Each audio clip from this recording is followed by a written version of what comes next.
নিত্য জীবন সম্পর্কে একটু জানব। গুরু উমাশঙ্কর চক্রবর্তীর কাছে আমার শুরু ওখানে। তখনকার আগরতলার নৃত্য চর্চার মানে পরিবেশটা কি? তারপরে পদিনী চক্রবর্তী আর হীরা, ভারতনাট্যম, কত্থক, এই দুটো স্টাইলই খুব আস্তে আস্তে কলাতীর্থ আর নৃত্যাঙ্গন এবং শঙ্কর ডান্স, এই তিনটে খুব মেইনলি। আর মণিপুরি নাচ তো আমরা জানি ত্রিপুরাতে সব থেকে পুরনো বা নর্থ ইস্টেরই সব থেকে পুরনো ক্লাসিক। বুদ্ধিমন্ত সিংহ, তারপর নবকুমার সিংহ, ওনারা গিয়ে শান্তিনিকেতনে থেকে বিশ্বভারতীতে নাচটাকে, এই কারণেই ওয়েস্ট বেঙ্গলে মহাশল শহরগুলো যেগুলো ধর্মনগর, উদয়পুর বা বিভিন্ন অংশে শাস্ত্রীয় নাচের চর্চা শুরু হয়। মানে সেই সময়ে তোমার দেখা ওই অঞ্চলগুলো শাস্ত্রীয় নাচের ক্ষেত্রে, যেহেতু যুব উৎসব এমন একটা প্ল্যাটফর্ম ছিল যেখানে ন্যাশনাল লেভেলে 3rd পজিশন হয়েছিল আমার কাছ থেকে, তো ওটা ত্রিপুরার জন্য প্রথম শাস্ত্রীয় নাচের। চিন্ময় দাস, গুরু চিন্ময় দাস, ও ওনার একটা বিশাল আকারে মঞ্জির ডান্স একাডেমি খুবই নাম করেছে এবং খুবই সাকসেসফুলি উনি। মানসিদি আছে, ভারতনাট্যমে সঙ্গীতা ঘোষ আছে, এরকম বঙ্কিমদা আছে মণিপুরিতে। এখন আসলে অনেক কিছু হয়ে গেছে, নাচের স্কুলও অনেক। নমস্কার, আমি রত্নদীপ রায় আবারও আপনাদের মাঝে হাজির হয়েছি ত্রিপুরার আলোকের আরও একটি পর্ব নিয়ে। এই পর্বটিতে আমরা জানব ত্রিপুরা রাজ্যের শাস্ত্রীয় নৃত্য চর্চার ইতিহাস এবং বিভিন্ন দিক। আমরা এই পর্বে যার কাছ থেকে এই তথ্যগুলো জানার চেষ্টা করব, তিনি আপনাদের সবার পরিচিত আমাদের রাজ্যের বিশিষ্ট নৃত্যশিল্পী, নৃত্য সংগঠক এবং অবশ্যই আমাদের সঙ্গীত নাটক একাডেমি আগরতলা ডকুমেন্টেশন সেন্টারের আমাদের ডাইরেক্টর মহাশয়া শ্রদ্ধেয়া সর্বাণী নন্দী। আমরা দিদিকে ফ্যামিলি ব্যাকগ্রাউন্ড আছে সাংস্কৃতিক চর্চার ক্ষেত্রে, সেটা কিভাবে নাচে পরিণত, এই নাচটা শুরু হলো, সেই বিষয়টা আগে একটু জানবো। নমস্কার, তোমাদের সবাইকে আমার শুভেচ্ছা। খুব ভালো কাজ হচ্ছে এগুলো আমাদের ত্রিপুরার নৃত্য চর্চাতে। আমাদের এই সমস্ত আমাদের যারা সিনিয়র আছেন, আমাদের গুরুরা আছেন, সবারই এই ব্যক্তিগত আলোচনাগুলো আমাদের পরবর্তী জেনারেশনে খুবই কাজ দেবে, ওদের সাহায্য করবে। আমার জীবনের নাচের শুরু একদম ছোট থেকে, মানে আমার 3-4 বছর বয়স থেকেই আমি নাচ শুরু করি। এবং আমার যেটা বললে ফ্যামিলি ব্যাকগ্রাউন্ড, আমার মা বাবা দুজনেই শিল্পী, পেইন্টার এবং ড্রামাটিস্ট আমার বাবা। আমার মাও পেইন্টার এবং রবীন্দ্রসঙ্গীত শিল্পী। তো ওই গুরু উমাশঙ্কর চক্রবর্তীর কাছে আমার শুরু ওখানে। এবং ওটা আমি 3.5-4 বছর বয়স হবে, একদম ছোট। আমি শুরু থেকেই, আমি আর অন্য কিছু না, আমার শুধু নাচটাই পছন্দ ছিল। আমাকে গানেও দেওয়া হয়েছিল, ছবি আঁকাতেও দেওয়া হয়েছিল। আমি নাচটাই বেশি করতাম, ভালোবাসতাম পড়াশোনার পাশে। এই কারণে আমি নাচটাই চালিয়ে গেছি। আমার মা বাবা সেটা বুঝতে পেরেছিলেন এবং কখনোই অন্য কিছু করতে ফোর্স করেনি। যেটা ভালোবেসেছি সেটাই করেছি। এবং গুরু উমাশঙ্কর চক্রবর্তীর কাছ থেকে আমি শুধু নাচ যে শিখেছি না, মানে পুরো নাচ সম্পর্ক, নাচের জগৎটা আমি ওনার কাছ থেকেই প্রথমে আমার জানা, পড়া, শোনা। কারণ উনিও খুবই ওয়েল রেড, খুব নলেজেবল মানুষ এই নৃত্যচর্চা, শাস্ত্রীয় নৃত্য সব কিছু নিয়ে। নিজেও খুব স্ট্রাগল করে নাচ শিখেছেন ত্রিপুরার বাইরে গিয়ে। তো উনি আমাদের মধ্যেও, এবং একদম শুরুর দিকেরই ছাত্রী আমি ওনার নাচের স্কুলে, শঙ্কর ডান্স একাডেমি। তো ওই যে একটা হয় না, একটা ফান্ডামেন্টাল ব্যাপারটা যদি খুব স্ট্রং হয়ে যায়, মনে গেঁথে যায়, সেটা সবসময় থাকে। তো আমি এখন এই বয়স অবধি এসেও আমি নাচের ছাড়া কোনো জীবন আমি ভাবতে পারি না। মানে কোনো না কোনোভাবে নাচের সঙ্গে কাজকর্মে এটা দেখা যায়, নাচের সঙ্গে যুক্ত বিভিন্ন, বা দিদির একটা আলাদা করে বলবো, আমি বিভিন্ন অনুষ্ঠান বা বিভিন্ন যখন কাজ দেখেছি যে অনেকের কাজের মধ্যে হয়তো বা অনেক কিছু করার চেষ্টা করেন, কিন্তু পারফেকশনের ক্ষেত্রে তখনকার আগরতলার নৃত্য চর্চার মানে পরিবেশটা কিরকম? ওটা 1980 শুরুর দিকে, আমার একদমই তখন ছোটবেলা, 1980 শুরুর দিকে। তো সেখানে ওই সময়কার যে আগরতলায় আমরা দেখতাম, আমি তো অনেক ছোট ছিলাম, কিন্তু আমরা জানতাম যে আমি উমাশঙ্কর চক্রবর্তী, আমি মামা ডাকতাম। তারপরে পদিনী চক্রবর্তী আর হীরা। আমাদের কাছে কিন্তু ছোটবেলা থেকে এই 3জনই নৃত্যগুরু আমরা দেখে এসেছি। ওই সময়টার কথা বলছি। ভারতনাট্যম, কত্থক, এই দুটো স্টাইলই খুব আস্তে আস্তে 1980 শুরু থেকে। এবং অনেক স্টুডেন্টস ছিল ওই সময় আমাদের নাচের ক্লাসেও কত্থক শেখার আগ্রহ। তারপরে দেখতাম পদ্মিনী চক্রবর্তী এবং হীরা দে, হ্যাঁ আলাদা আলাদা ইনস্টিটিউশন, ওইখানেও আমাদের অনেক বন্ধু ছিল যারা ভারতনাট্যম শিখছিল। তো আমরা কিন্তু ওই ছোটবেলা থেকে ভীষণ নাচ নিয়ে গল্পও করতাম যে তোদের স্কুলে ভারতনাট্যম স্টাইলটা, ওই এক্সচেঞ্জ অফ থটস আর এগুলো কিন্তু আমাদের সময় আমরা ছোট থেকে করতাম। আমার অনেক বন্ধু ছিল যারা ভারতনাট্যম শিখছিল ওই সময় পদ্মিনী মাসি, হীরা মাসির কাছে।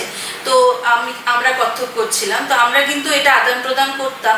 এবং একটা খুব ভালো ছিল ওই সময়ে, আমিও এটার অনেকবার সুযোগ পেয়েছি, একসঙ্গে কিছু কাজ হতো, একসঙ্গে কিছু ডান্স ড্রামা হতো, কিছু প্রোডাকশনস হতো। তখন মানে আগরতলা নাচের ক্ষেত্রে ডান্স ড্রামা এখন আসলে অনেক কিছু হয়ে গেছে, নাচের স্কুলও অনেক, এবং এখন অনেক ফিউশন বা অনেক আদার ইনফ্লুয়েন্স চলে এসছে। তখনকার দিনে কিন্তু ওই যে একটা একদম অরিজিনাল ব্যাপারটা আর কিছু এক্সপেরিমেন্টিংটা কম ছিল একদম, কারণ ফ্রেশ কত্থক শেখা হচ্ছে, ভারতনাট্যম শেখা হচ্ছে, অরিজিনাল স্টাইলটা, তার সঙ্গে রবীন্দ্র কিছু কাজ প্রোডাকশন। আমি অনেকগুলোতে এরকম করেছি। আমার মানে ফরচুনেটলি আমি আমার গুরুর গ্রুপের লিড ডান্সার কাজগুলি করতাম মেনলি। তো অনেক হয়েছে এরকম, উমাশঙ্কর চক্রবর্তী এবং পদ্মিনী চক্রবর্তী একসঙ্গে মিলে ওরা কিছু প্রোডাকশন, আমিও ওটার পার্ট ছিলাম। তো এগুলো থেকে আমরা অনেক কিছু শিখেছি। নাচগুলো যেগুলো হতো মানে এগুলোতে এরকম ছিল যে কত্থকের, তোমরা কত্থকের স্টাইলে নাচ করছো, আর একটা মানে পদ্মিনী দিদিমণি স্টুডেন্টসরা ভারতনাট্যম স্টাইলে করছে। একদম যে যার স্টাইল মেনটেন করে খুব সুন্দর একটা ব্লেন্ড, যেটাকে বলে না, খুব সুন্দর একটা ব্লেন্ড ওরা তৈরি করতেন। এবং কিছু কিছু ফোকলোর আমার মনে পড়ছে খুব, মহুয়া বলে একটা ডান্স ড্রামা হয়েছিল, আমি তখন খুব ছোট। মহুয়া তো একটা ফোকলোর, একটা ডান্স ড্রামা হয়েছিল গুরু উমাশঙ্কর চক্রবর্তী এবং গুরু পদ্মিনী চক্রবর্তী, ওনারা দুজন মিলে একসঙ্গে এটার মানে পুরোটা সাজিয়েছিলেন, কোরিওগ্রাফ করেছিলেন। পদ্মিনী মাসি করেছিলেন মহুয়ার রোলটা এবং আমি ছিলাম ছোট মহুয়া, আমি ওনার ছোটবেলার রোলটা করেছি। তো এগুলো মেমোরি, কলাতীর্থ আর নৃত্যাঙ্গন এবং শঙ্কর ডান্স, এই তিনটে খুব মেইনলি। কিন্তু মানে আমরা যতটুকু জানি তার আগেই তো ত্রিপুরাতে মানে মণিপুরি নাচ বা মানে চর্চা হয়েছে, মানে সেগুলোর চর্চার কোনো প্রতিষ্ঠান বা কোনো গুরুর নাম তখন যারা মানে কাজ করতেন এরকম কিছু কি জানেন? অনেক পুরনো আমরা ছোটবেলায় শুনেছি, আমার দেখার আমার মানে ওরকম আমার ভাগ্য হয়নি। গুরু বিহারী সিংয়ের নাম শুনেছি, উনি তো কত্থক, মণিপুরি কত্থক দুটোই উনি চর্চা করতেন আমাদের। আর মণিপুরি নাচ তো আমরা জানি ত্রিপুরাতে সব থেকে পুরনো বা নর্থ ইস্টেরই সব থেকে পুরনো ক্লাসিক, এবং সেটা আমাদের ত্রিপুরার মহারাজারা এটা খুবই এটা ডেভেলপ করা বা এটার প্রচার করার জন্য অনেক ত্রিপুরা থেকেই প্রচারের প্রধান স্রোত শান্তিনিকেতনে যায়। রবীন্দ্রনাথ ঠাকুর দেখে এতই মুগ্ধ হয়েছিলেন যে উনি শান্তিনিকেতনে, বুদ্ধিমন্ত সিংহ তারপর নবকুমার সিংহ, ওনারা গিয়ে শান্তিনিকেতনে থেকে বিশ্বভারতীতে নাচটাকে, এই কারণেই ওয়েস্ট বেঙ্গলে খুবই হয়, কিন্তু আমাদের নর্থ ইস্ট বাদে ওয়েস্ট বেঙ্গলে খুবই মণিপুরি চর্চা। তো আর এখন তো নর্থ ইস্টের শাস্ত্রীয় নৃত্য চলে এসছে, আশা করি সেটাও আস্তে আস্তে আরো প্রচারে যাবে এবং অন্য রাজ্যেও আসবে। তো তারপরে আমরা যেটা দেখেছি কত্থক আর ভারতনাট্যমটাই আমরা দেখেছি প্রমিনেন্টলি ক্লাসিক্যাল ডান্স হিসেবে। আচ্ছা, আমি এবার একটু যুক্ত করছি, আমরা যদি 90-এর দশকের পরের দিকে যাই, তোমরা তখন মানে আমি যতদূর জানি মানে তখন যুব উৎসব বা এই ধরনের অ্যাক্টিভিটির সঙ্গে যুক্ত হয়ে যাচ্ছ, তখন তো মানে নিশ্চিত মহাশল শহরগুলো যেগুলো ধর্মনগর, উদয়পুর বা বিভিন্ন অংশে শাস্ত্রীয় নাচের চর্চা শুরু হয়, মানে সেই সময়ে তোমার দেখা ওই অঞ্চলগুলো শাস্ত্রীয় নাচের ক্ষেত্রে, যেহেতু যুব উৎসব এমন একটা প্ল্যাটফর্ম ছিল যেখানে মানে কাদের দেখতে যে কাজ করার চেষ্টা করছে বা করেছেন এরকম? হ্যাঁ, আমি মানে ছোটবেলায় কিন্তু আমি বেশ কয়েকবার ধর্মনগর, উদয়পুরেও পারফর্ম করেছি। হ্যাঁ, ওখানেও আমি দেখেছি মানে খুবই এই সমস্ত জায়গাগুলোতেও আগরতলা ছাড়া খুবই কিন্তু নাচ গানের চর্চা মানে ছিল এবং আছে, এখন তো খুবই ভালো হচ্ছে কাজকর্ম। তো তখনও আমি দেখেছি এবং আমাদের ওই সময় দেখতাম অনেকেই, আমি এক্ষুনি তো সবার নাম মনে করতে পারছি না, কিন্তু এখনো করে যাচ্ছে, যেরকম ববি চক্রবর্তী আছে, ববিদি কুচিপুড়ি শিখে, আগে তো কত্থকই করতো, তারপরে কুচিপুড়ি শিখে এসেও অনেক প্রচারের চেষ্টা করেছে ত্রিপুরাতে, এখনো করছে। তো ওরকম ভাবে ওই সময়কারও এরকম অনেকেই আছে। আর মানে তখন শুরু হয়ে গেছিল আর এখন তো অনেকেই আছে, তোমরা আছো সবাই, এখন খুবই ভালো কাজকর্ম হচ্ছে। এবার আমরা মানে যতটুকু জানি যুব উৎসব এবং তাকে কেন্দ্র করে আগরতলায় শাস্ত্রীয় নাচের আরেকটু মানে একটা উৎসব হলে বা একটা অনুষ্ঠান হলে যেটা হয় আর কি, মানে একটা লোকের মধ্যে আরেকটু উৎসাহ বাড়তে শুরু করলো। এবং আমি যদি ভুল না করে থাকি, তুমি বোধহয় ত্রিপুরার প্রথম শিল্পী যে নাকি জাতীয় যুব উৎসবে ত্রিপুরার জন্য পদক এনেছো, সেটা কোন সময় বা সেই সময়? ন্যাশনাল লেভেলে 3rd পজিশন হয়েছিল আমার থেকে, তো ওটা ত্রিপুরার জন্য প্রথম শাস্ত্রীয় নাচে।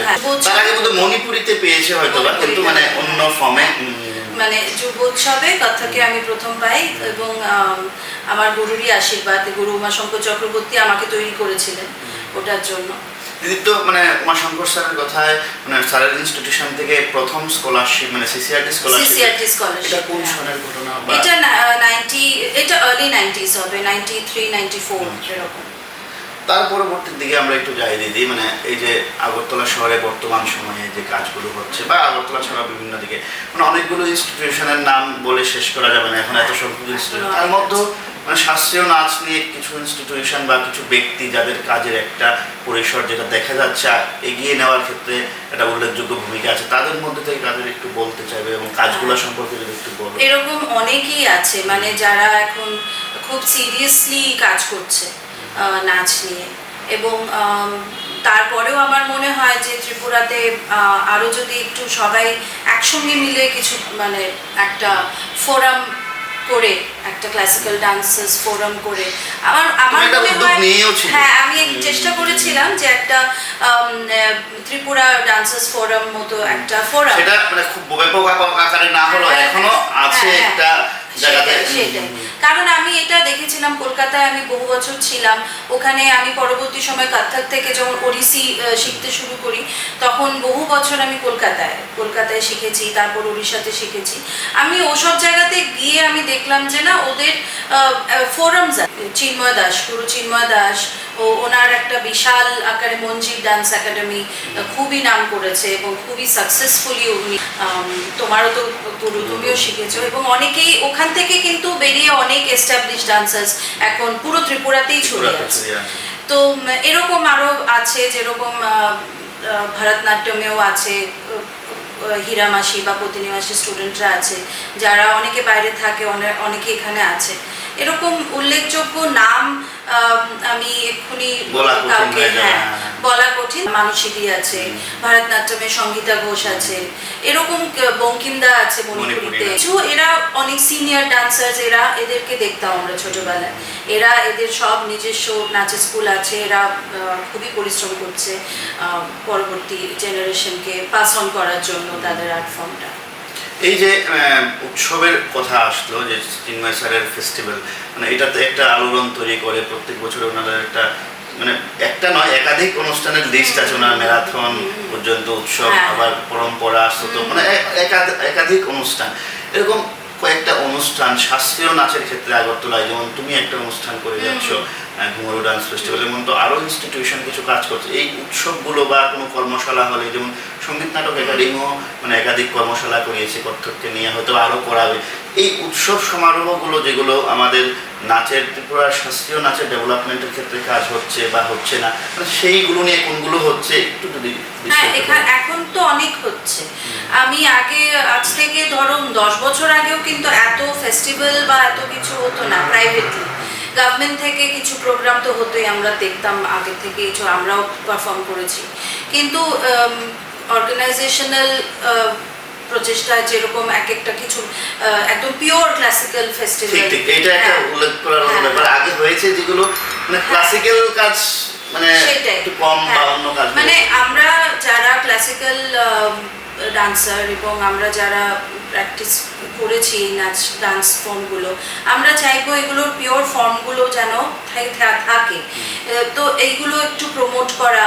আর এখনকার জেনারেশন, আমার কাছে মনে হয় এই ফেস্টিভ্যালগুলো খুব দরকার এখন আরও বেশি করে। এখনকার জেনারেশন তো একটু ডাইভার্ট হয়ে যাচ্ছে অনেক দিকে, ওদের অনেক ডিস্ট্র্যাকশন। তো ওই একটা জায়গাতে যে আমাদের কালচারাল হেরিটেজটা, আমাদের ডান্স ফর্ম, ইন্ডিয়ান ডান্স ফর্মগুলো, এগুলো একটু আমরা যদি সুন্দর করে আমরা মঞ্চে এগুলো দেখাতে পারি ফেস্টিভ্যাল করে, এগুলো কিন্তু ইয়াঙ্গার জেনারেশনকে ওয়ার্কশপ যেটা বললে, ভালো ওয়ার্কশপস, কিছু ভালো ওয়ার্কশপ, ভালো ফেস্টিভ্যাল, ইন্টারঅ্যাকশন প্রোগ্রাম। হ্যাঁ, এখানেই মানে লাস্ট টাইম আমাদের বিখ্যাত ডান্সার উমা শর্মাকে নিয়ে একটা করেছিলেন, সিবি চন্দ্রশেখরজি, উনিও এসেছিলেন। হ্যাঁ, এবং অনেকেই এসেছিলেন, আগেও এসেছিলেন। এখন আমারও মানে আমিও চেষ্টায় আছি আরো সামনে কিছু কিছু যদি মানে করা যায়, যেগুলো খুব দরকার আমাদের এখন রাজ্যে। তো আমি চেষ্টা করব কিছু ওয়ার্কশপ অর্গানাইজ করানোর। তো এগুলো খুব দরকার, কারণ হচ্ছেও। যেরকম আমি ঘুঙুর নৃত্যোৎসব যখন করি, তখন আমার এটাই মনে হয়েছিল যে ত্রিপুরাতে একটা ভীষণ রকমের একটা pure classical dance festival demand করছে। আরেকটা আমার ক্লাসিক্যাল ডান্স, আমার যেটা ফেস্টিভ্যাল ছিল ওটাতে একটাই ফরম্যাট ছিল যে সোলো।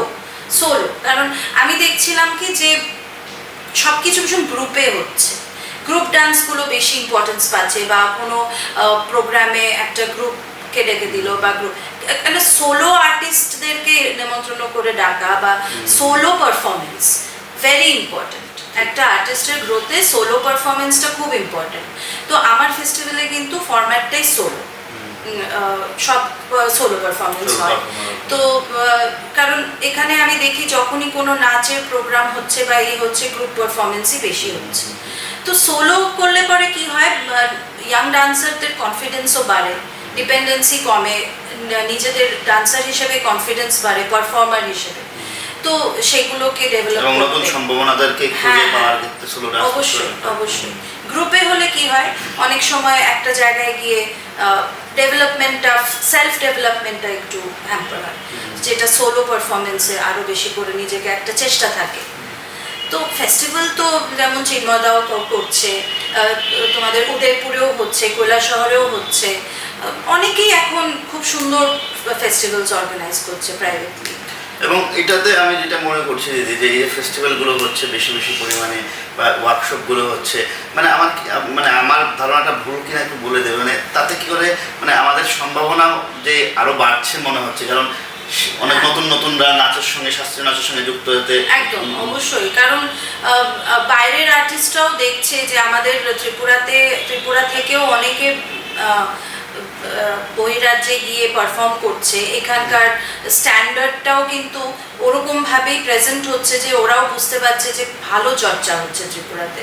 তো এই ফেস্টিভ্যাল বলো, এই ডেডিকেশন বা এই যে ওয়ার্কশপগুলো যেগুলো অর্গানাইজ আরও করা উচিত, কিছু কিছু গুরু, এদের ইনভলভমেন্ট, এদের সঙ্গে স্টুডেন্টরা ইন্টারঅ্যাক্ট করে, এর থেকেই তো গ্রোথ হবে। এই যে মানে গ্রোথের ক্ষেত্রে একটা জায়গায় আমি দেখলাম যে কত্থক নাচটা যেরকম ভাবে ত্রিপুরার বিভিন্ন জায়গায় খুব অনেকটা দিন যাবৎ ছড়িয়ে আছে এবং কাজ হচ্ছে, আর ভরতনাট্যম বা ওড়িশি আরও মানে যেই ফর্মগুলো আছে কুচিপুড়ি, সেগুলো শহর ভিত্তিক কোনো একটা জায়গায় আটকে যাচ্ছে, বা মণিপুরিটাও যদি বলি, মণিপুরি অধ্যুষিত অঞ্চল যেগুলো, সেগুলোতে আটকে যাচ্ছে। সেই জায়গায় মানে সমস্যাটা কি, আমি কয়েকটা সমস্যাও সামনে রাখছি, ভাষাগত সমস্যা বা সহযোগী বাদ্যযন্ত্র এবং যন্ত্রীর অভাব, মানে বা আর অন্য কিছু যদি থাকে আর কি, কী কারণে মানে কত্থকটা যতটা ছড়িয়ে গেছে, মানে সেই কাজটা অন্য ডান্স ফর্মের ক্ষেত্রে না, এটা কি হয়েছে, এটা আসলে মেইন আমার কাছে মনে হয় মেইন রিজনটা হচ্ছে টাইম। কত্থক অনেকটা টাইম পেয়েছে এখন অবধি, সেই আমাদের মানে গুরু বিহারী সিং থেকে, তার আগেও কিছু কিছু যারা মানে যারা এবং তারপরে থেকে যে গুরুমা শঙ্কর চক্রবর্তী, ওনার অনেক ছাত্রছাত্রীরা অনেকটা সময়, অনেকগুলো কিন্তু ডেকেডস পেরিয়ে গেছে কত্থকটাকে আমাদের state- সময়ের কথা বললে কি আমরা বলতে পারি যে না মণিপুরি তো আরো বেশি সময় মণিপুরি এই কথাটা তো একদম ঠিক। মণিপুরের ক্ষেত্রেও অ্যাকচুয়ালি আমারও মনে হয় যে মণিপুরির আরও আরেকটু মণিপুরিটা চর্চা হওয়া দরকার আমাদের রাজ্যে। একটু যেন আমি জানি না, বোধহয় ইয়াং জেনারেশনকে আরেকটু অ্যাট্রাক্ট করা, মোটিভেট করা নাচটাকে। যারা গুরুরা ওরা তো নিশ্চয়ই চেষ্টা করছেন, আমাদেরও দায়িত্ব একটু মানে এই ডান্স ফর্মগুলো। ওড়িশি নিয়ে আমিও চেষ্টা করে চলেছি, কারণ ওড়িশিটা একেবারেই নতুন, একদমই নতুন। জাস্ট হ্যাঁ কয়েক বছরই হয়েছে আমরা শুরু করেছি শেখানো এখানে। আস্তে আস্তে আশা করছি হবে, কারণ এত সুন্দর ডান্স ফর্মগুলো, এগুলো নিশ্চয়ই হবে। মণিপুরিটাও হবে আশা করি, কারণ একটা তো গ্যাপ পড়ে। মণিপুরির কথা বললে মানে মণিপুরির সহযোগী বাদ্যযন্ত্রগুলো কিন্তু ত্রিপুরাতে অ্যাভেলেবেল আছে মোটামুটি। ওনাদের পুংবাদক বা মানে ওরা যে ইনস্ট্রুমেন্টগুলো ইউজ করে, কিন্তু আমি যদি ভাবি যে ভরতনাট্যমের ক্ষেত্রে মৃদঙ্গম বা অন্যান্য ইনস্ট্রুমেন্টগুলো বা ওড়িশির ক্ষেত্রে যেগুলো মানে এবং বা ওড়িশির গান গাওয়ার জন্য বা কর্ণাটিক ক্লাসিক্যাল গাওয়ার জন্য মানে এইগুলো কি কোনো জায়গায় আটকাচ্ছে? মানে অবশ্যই এগুলোতে তো আমাদের লাইভ অর্কেস্ট্রা যেহেতু হচ্ছে না এখানে, লাইভ মিউজিশিয়ানসরা আমরা পাই না। আমরা আমাদের দরকার পড়লে আমরা ভুবনেশ্বর থেকে আনতে হয় ওড়িশিতে, এবং আমরা বাইরেও যখন যাই পারফরমেন্স আমরা ভুবনেশ্বর থেকে। ত্রিপুরাতে আমার খুব চেষ্টা চালিয়ে যাচ্ছি যে এখানে একটা সেট অফ মিউজিশিয়ানস, কারণ আমি কয়েক মাস আগে গত বছর একটা করিয়েছিলাম কম্পোজিশন এখানকার মিউজিশিয়ানদের দিয়ে, এবং সেটা G20 সামিটে পারফর্মও হয়। তো সেই এখন আমি শুরু করেছি আস্তে আস্তে কিছু নিজস্ব কম্পোজিশন, এটার জন্য আমার নিজস্ব মিউজিশিয়ান সেট করা, এদেরকে কিছু ওয়ার্কশপে পাঠানো। আমার মতে কি মনে হয়, যেগুলো একটু মিউজিশিয়ান বা লাইভ অর্কেস্ট্রার ক্ষেত্রে একটু পিছিয়ে আছে, এদের যদি একটু ওয়ার্কশপের ব্যবস্থা করে দেওয়া। এই ওয়ার্কশপগুলো কি আমরা সঙ্গীত নাটক একাডেমি বা আইসিএ তাদের কাছে আশা রাখতে পারি? অবশ্যই আমরা নাচের ওয়ার্কশপের পাশাপাশি এই ওয়ার্কশপগুলোর একটা আমার প্ল্যান আছে, আমারও ইচ্ছে আছে কিছু ইনস্ট্রুমেন্টের ওয়ার্কশপ করানো। সঙ্গীত নাটক একাডেমির কাছে আমি দিল্লিতে প্রস্তাব পাঠাবো, যদি ওনারা বলেন তাহলে। ত্রিপুরাতে আমরা অনেকেই ইন্টারেস্টেড আছে এই ভরতনাট্যম মিউজিক বা ওড়িশি মিউজিক, যেটা আমাদের রিদমটা যেটা, এটা যদি একটা ওয়ার্কশপ করা যেতে পারে, যা বেসিক ক্লাসগুলোতে তো আমরা এই রিদমগুলো নিয়েই আমরা ক্লাস করাই, প্রাইমারিতে কাজ চালানো যায়, তারপরে নয় কোয়ালিটিটা বাড়ানো যায়, আস্তে আস্তে ডেভেলপ হয় এবং নিজেদের কম্পোজিশন করা যায়। এগুলো ডেভেলপমেন্ট অবশ্যই হবে। আর যেটা আমাদের প্রায় মানে শেষের দিকে, আমি শেষ একটা প্রশ্ন করছি যে এই যে কাজগুলো হচ্ছে, তুমি বললে যে আগামী দিনে এই ইনস্ট্রুমেন্ট বা মানে অন্যান্য ক্লাসিক্যাল ফর্মের যে ইনস্ট্রুমেন্টগুলো সেইগুলোকে নিয়ে ওয়ার্কশপ করা, মানে এরকমভাবে তো অনেকেই ভাবছে যে আমরা আচ্ছা দেখি শাস্ত্রীয় নাচের কস্টিউম নিয়ে কিছু কাজ করে, মানে এখানে এখন দেখলাম যে ভরতনাট্যমের কস্টিউম কেউ কেউ তৈরি করছেন, মোটামুটি এরকম করে অনেক প্রকারের চেষ্টা চলছে। এই যে সার্বিক একটা চেষ্টার প্রয়াসের পরেই আমাদের আজকে ত্রিপুরার নৃত্য মানচিত্র বা আগরতলার নৃত্য চর্চার ক্ষেত্রটা এই জায়গায় এসে দাঁড়িয়েছে। সেটাকে আমি মূল ভারতের নৃত্য চর্চার সঙ্গে মানে তুলনা করতে চাই, আলাদা আলাদা শাস্ত্রীয় নাচকে ধরে। মানে এই পরিস্থিতিটাকে তুমি কিভাবে বিশ্লেষণ করবে, এবং এই বিশ্লেষণের যদি মানে ত্রুটি থাকে কোন জায়গায় সেটা কি, বা মানে সম্ভাবনা থাকলে সেটা কি, কিরকম? দেখো, এই যে নর্থ ইস্ট, আমরা তো নর্থ ইস্টের একটা ছোট রাজ্যে আছি ত্রিপুরা, তারপরেও আমি বলবো কালচারালি ত্রিপুরা ভীষণ রিচ। হ্যাঁ, সব কটা স্টেটেরই মানে নর্থ ইস্টের মধ্যে নিজস্ব কালচার আছে, ট্রেডিশন আছে, বাট তুমি যদি মানে পুরো মেইনল্যান্ডের কথা নিয়ে ক্লাসিক্যাল ফর্ম বা নিয়ে বলো, ত্রিপুরার মধ্যে কিন্তু অ্যাডাপশন, যেটা একটা নিজেদের মধ্যে অ্যাবজর্ব করার ক্ষমতাটা কিন্তু এখানে খুব আছে। আমরা কিন্তু খুব ওপেন। আমরা আমাদের যেরকম এখানে 19টা ট্রাইব আছে, আমাদের এখানে 19টা ট্রাইবের 19 রকমের নাচ আছে, মিউজিক আছে। আমরা কিন্তু ক্লাসিক্যাল ফর্মও কিন্তু বেশ অনেকগুলোই আমাদের স্টেটে আছে, এবং বেশ অনেক বছর ধরে আছে, এবং আরও আসবে আমি আশা করি। সত্রিয়া আসবে, কথাকলি আসবে, মানে আমরা হোপফুল ভীষণ। তো ত্রিপুরা কিন্তু সেই দিক থেকে খুবই নোটেড। আমাদের এখানে বেশ কিছু যে নাচগুলো হচ্ছে মানের দিক থেকেও কোনোভাবে মানে পিছিয়ে দেওয়া যাবে না। জাতীয় স্তর হ্যাঁ, থেকে? একদমই জাতীয় স্তরের পারফর্মাররাও আছে, জাতীয় পুরস্কার পাওয়াও আছে এখানে আর্টিস্ট। তো আমরা কোনো অংশে পিছিয়ে না, আমরা চেষ্টা করলে এগিয়ে যেতে হবে। শুধু একটা জিনিস, আমাদের ভবিষ্যতের যে প্রজন্ম, ইয়াঙ্গার জেনারেশনকে আমাদেরকে ইন্সপায়ার করতে হবে। একদম। এই কাজটা আমাদেরকে একদম উঠে পড়ে লাগতে হবে, আদারওয়াইজ কিন্তু আমরা পিছিয়ে পড়বো। ইয়াঙ্গার জেনারেশনকে সময়ের সঙ্গে সঙ্গে অনেক কিছুই করতে হচ্ছে, পড়াশোনা, তার মধ্যে এই যে ক্লাসিক্যাল বা ইন্ডিয়ান আর্ট ফর্মগুলোকে ধরে রাখতে হবে। একদম। তবে গিয়ে আমরা পুরো দেশে আরো বেশি ত্রিপুরার নাম উজ্জ্বল হবে। আমরা খুবই আশাবাদী দিদি যে আজকের দিনে ত্রিপুরায় শাস্ত্রীয় নৃত্য চর্চা, মানে নির্দিষ্ট করে বলতে গেলে আগরতলার শাস্ত্রীয় নৃত্য চর্চার যেই জায়গায় দাঁড়িয়ে আছে, সেটা সংখ্যার দিক থেকে নাই করে 5টা শাস্ত্রীয় নাচ এখানে কম বেশ চর্চা হচ্ছে।